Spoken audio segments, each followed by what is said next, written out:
Bonjour à tous et bienvenue sur La Retraite à 40 ans, le podcast pour prendre sa vie en main. Chaque dimanche, retrouvez une personne comme vous qui échange sans fil sur ses origines, ses ambitions, ses aspirations, sa relation à l'argent.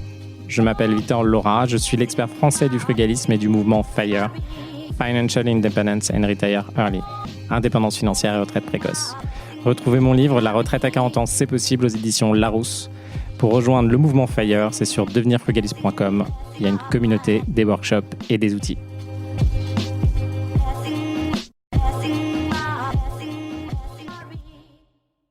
Bonjour à tous et bienvenue dans un nouvel épisode de La Retraite à 40 ans. Aujourd'hui, on va parler d'une solution pour beaucoup d'entre nous concernant le locatif. C'est le bail civil et je pense que ça va beaucoup vous intéresser. Ça vous permet de louer 2 fois plus cher, d'être hors encadrement des loyers et hors DPE. Donc on va revenir dessus. On commence directement avec les problématiques aujourd'hui de l'immobilier. Alors, ça dépend où vous êtes, mais ces dernières années, on a quand même eu beaucoup de choses qui se sont rajoutées les unes sur les autres. Le premier élément, ça a été le DPE, le diagnostic de performance énergétique. Je vous rappelle qu'il est faux dans 70% des cas. Moi, je le vois très bien en regardant des annonces aujourd'hui quand je vous aide ou quand moi, je fais des achats.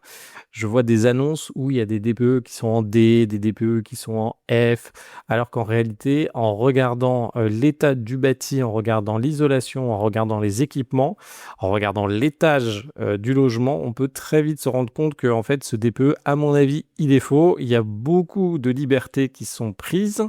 Alors, il y a des nouvelles règles qui vont venir sur le DPE qui vont ressauver un petit peu tout ça, mais bon, il faut quand même retenir que ce DPE, eh bien, il empêche l'allocation de beaucoup d'appartements. Donc, par exemple, si aujourd'hui vous avez un appartement au rez-de-chaussée, que vous n'avez pas les factures d'isolation, bonne chance pour débattre et ne pas avoir un DPE-G. Si aujourd'hui vous avez des biens qui sont bien isolés, vous n'avez pas les factures, ça ne marche pas non plus.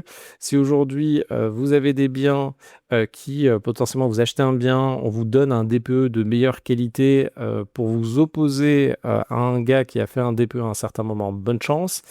Et aussi pour ceux d'entre vous qui achètent des appartements qui n'ont pas été occupés, bonne chance pour récupérer des DPE assez performants. On a aussi autre chose, donc c'est ces fameux DPE sur les appartements haussmanniens. Donc là, on a beaucoup de contraintes sur ces appartements haussmanniens. Si vous voulez mettre une pompe à chaleur, alors ça risque d'évoluer dans les prochaines années ou dans les prochains mois. Mais si vous voulez mettre une clim réversible ou pompe à chaleur avec le chaud l'hiver, le froid l'été, bonne chance d'un point de vue urbanisme, sauf si vous êtes dans des étages élevés ou si vous avez accès à une cour et que potentiellement vous arrivez à faire que la clim soit possible. Sinon, vous passez justement à côté des équipements qui vont vous permettre de faire progresser grandement votre DPE. Et on a aussi, de l'autre côté, l'idéologie, qui est pas forcément, qui est un peu européenne, mais qui est principalement, je pense, française. Donc l'idéologie, je vais être direct. J'apprécie pas forcément faire de la politique, mais il y a un moment où on est quand même obligé de s'y frotter. On a une idéologie pseudo-communisme et vraiment gauchiste en France, et là, ça pose des problèmes. Bien sûr que sur le papier, on veut aider tout le monde. Par contre, en utilisant des arguments comme aider les gens, comme l'équilibre, etc., qu'est-ce que ça fait derrière? Ça crée des lois qui sont simplement mauvaises pour toutes les personnes. Et à un moment, là, ce qui est en train de se passer avec l'encadrement des loyers à Paris et le fait qu'on a envie de créer un maximum de logements sociaux parce qu'on se dit, tiens, moi j'ai toujours 300 000 de demandes de logements sociaux à Paris, du coup je vais continuer à acheter, à remplacer et à louer à des populations qui veulent des logements sociaux à Paris. En se lançant avec cette façon de penser, en se disant oui, il faut encadrer les loyers, qu'est-ce qui se passe? On limite purement, et en limitant aussi la construction de nouveaux logements, qu'est-ce qu'on fait? On limite la construction de nouveaux logements dans certaines zones. C'est-à-dire qu'une fois que vous avez l'encadrement des loyers, il n'y a pas le moyen de vendre ou d'avoir des personnes qui vont faire des investissements pour louer plus cher des appartements, ce qui fait que les bâtiments deviennent non rentables à la construction, à la rénovation. Donc, vu que les bâtiments deviennent non rentables à la construction, à la rénovation, on va simplement dire, enfin, ou les propriétaires vont soit pas construire, soit ne vont pas rénover. Et là, la mairie de Paris va dire, ah ben non, on a les logements vacants, donc on va mettre des taxes. On va mettre des taxes sur les résidences secondaires, on va mettre des taxes si vous avez des logements vacants, et après les personnes seront forcées de vendre. En fait, l'objectif de la mairie de Paris, c'est de faire diminuer les prix de l'immobilier.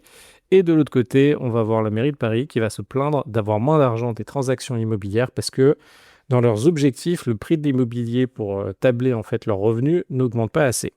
Bref, on est sur un truc qui est totalement à côté de la plaque pour moi, surtout sur Paris. On va se retrouver à privilégier une partie de la population à des coûts exorbitants que j'aimerais véritablement avoir avec l'argent des personnes qui habitent à Paris pour finalement exclure toute une partie de la population qui pourrait finalement habiter à Paris. Donc là, je pense à simplement ceux qui gagnent assez bien leur vie pour pouvoir louer à Paris, qui seraient OK d'avoir des logements s'il y en avait plus, mais là aujourd'hui, il n'y en a plus à force de faire cet objectif donc, de 20, 30, 40% de logements sociaux. Ça devient vraiment n'importe quoi de ce côté-là. Donc on est en train de faire venir une population qui serait très bien potentiellement dans d'autres zones. Attention aussi aux logements sociaux, on se retrouve à avoir dans le parc beaucoup de problématiques d'impayés et aussi une population vieillissante qui va se retrouver finalement à avoir un logement gratuit. Donc c'est quelque chose qui va exploser dans les prochaines années. Nous, ça nous pose des problèmes sur les appartements qu'on peut avoir à Paris ou dans les zones qui fonctionnent à peu près de la même façon. Bon, heureusement, il y a un dispositif qui existe qui va permettre justement de se séparer des problématiques qu'on a vues au-dessus, c'est le bail civil. Donc le bail civil, l'objectif c'est de louer un appartement à une personne qui ne va pas en faire sa résidence principale, donc une résidence secondaire. Ça fonctionne très bien pour les appartements à la montagne, la mer, la campagne, mais aussi en centre-ville pour des personnes qui vont devoir passer quelque temps en résidence secondaire dans une ville. Donc ça peut être pour des missions, ça peut être un logement de fonction pour quelqu'un qui a besoin de travailler à Paris et qui retourne chez lui le week-end. Ça peut très bien être le cas de beaucoup de personnes. Donc là, je suis dans des groupes où les personnes ont vendu leur entreprise. Et en fait, ces personnes-là, qu'est-ce qu'elles font? Elles ont toujours besoin d'un pied-à-terre à Paris. Ce qu'elles vont faire, c'est qu'elles vont habiter plutôt en province ou dans d'autres villes. Et elles vont revenir une dizaine de jours à Paris. Et ces profils-là, c'est parfait pour un bail civil. On a aussi, on peut l'appliquer pas que sur des résidences ou des appartements à usage d'habitation. On peut le faire sur des bureaux, des entrepôts, des garages indépendants, des terrains agricoles ou même du stockage. Alors c'est un outil super puissant. Pourquoi? Parce qu'on peut simplement mettre un loyer totalement libre. Alors il faut savoir qu'aujourd'hui, quand vous mettez dans des zones qui sont assez tendues, un appartement en location, il n'y a pas d'encadrement des loyers. Il y a un encadrement des loyers. Donc, vous avez, en fonction de ce que vous mettez comme équipement de la qualité de logement, vous avez un encadrement des loyers. Il y a quelques clauses qui vous permettent de dépasser cet encadrement de loyer si vous avez des services, si vous avez fait des gros travaux récemment. Mais sinon, vous êtes globalement bloqué. Là, avec le bail civil, simplement, vous pouvez fixer ce que vous voulez exactement comme loyer. C'est grandement utilisé pour tous les appartements qui sont convenables et sympas dans le premier, deuxième, troisième, jusqu'à 7 et dans le 16e. C'est ce que je vois aujourd'hui beaucoup sur les annonces. Vous pouvez regarder. La plupart des personnes font des baux civils pour sortir de l'encadrement des loyers, surtout sur les petites surfaces, parce que sur les grandes surfaces, on a finalement l'encadrement des loyers, fait que on a plus de latitude. Autre chose, ça va permettre, et aujourd'hui on trouve un marché qui change, d'encaisser 3 mois, 6 mois, 1 an de loyer d'avance. Donc là, on arrive sur un système qui va être plus américain ou de Dubaï, où finalement vous pouvez encaisser 1 mois de loyer à l'avance, être plus en sécurité sur l'argent qui va être pris en compte. Donc pour des étrangers, ça peut très bien marcher. C'est-à-dire que des personnes qui sont plus habituées à payer longtemps en avance. Vous, ce que ça vous permet de faire, ça vous permet de créer de la trésorerie pour pouvoir avancer. Il faut savoir que d'habitude, on est plutôt sur 1 à 2 mois et pour le dépôt de garantie. Et normalement, on a le mois en cours pour le loyer. On ne peut pas dépasser ces éléments-là. Autre élément, le dépôt de garantie n'a pas de plafond. Alors ça, c'est une grosse problématique, surtout si vous faites des appartements un peu luxe ou même ce qui est en train de se passer en France aujourd'hui. Lorsque vous équipez totalement un appartement en meublé, le montant du dépôt de garantie ne couvre pas du tout les meubles que vous pouvez mettre dans un logement. Si vous faites du luxe, alors là, on est vraiment très très loin. C'est-à-dire que Si vous avez des équipements avec des lustres, si vous avez des équipements avec des beaux canapés qui sont à 7 000, 10 000 euros, vous avez des équipements avec des machines à l'intérieur qui coûtent cher, là, attention, le dépôt de garantie ne sera jamais assez conséquent pour couvrir les risques potentiels que vous avez sur de la location meublée classique. Donc là, qu'est-ce qu'on peut faire? On peut mettre des dépôts de garantie largement plus importants. Donc ça, c'est très pratique, surtout sur ce segment-là. La durée du bail est totalement libre. Donc, en fonction du bail de location que vous allez faire, du meublé, de la location longue durée, vous avez des règles, vous avez un nombre de mois, etc., etc. Là, pour un bail civil, vous pouvez très bien faire un bail d'1 mois, ce qui n'est pas possible dans les autres cas, de 2 ans, de 9 ans. Vous pouvez mettre des durées que vous voulez en fonction de avec qui vous travaillez.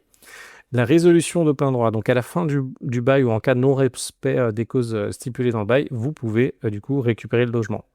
Alors, ce que j'aborde pas ici, c'est finalement toutes les problématiques que pose ce bail civil. Il y a plein de moments, comme d'habitude, si vous rentrez en litige avec votre locataire, il y a des moments où le bail civil peut être requalifié dans un autre type de bail. Donc, on retombe dans les mêmes problématiques où, en fait, on va avoir, si vous avez un litige avec quelqu'un ou si une personne veut remettre en cause un certain type de bail, il y a des moments, des juges vont estimer que votre bail n'est pas convenable pour ce que vous allez faire. Mais en tout cas, si vous respectez bien tous les termes du bail civil, donc vraiment que ce ne soit pas la résidence principale de la personne qui loue chez vous, là, normalement, vous n'allez pas trop avoir de problème. Vous allez bien pouvoir vous défendre si à un moment, vous avez une problématique avec un locataire.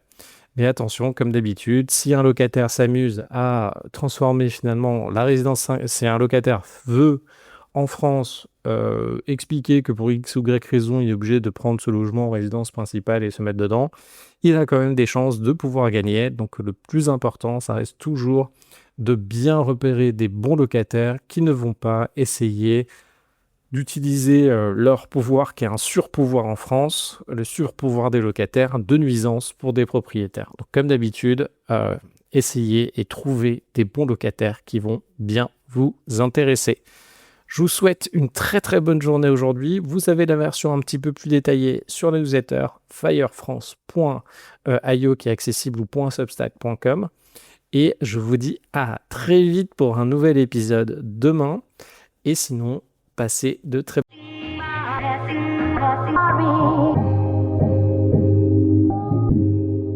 Vous venez d'écouter un épisode de La Retraite à 40 ans.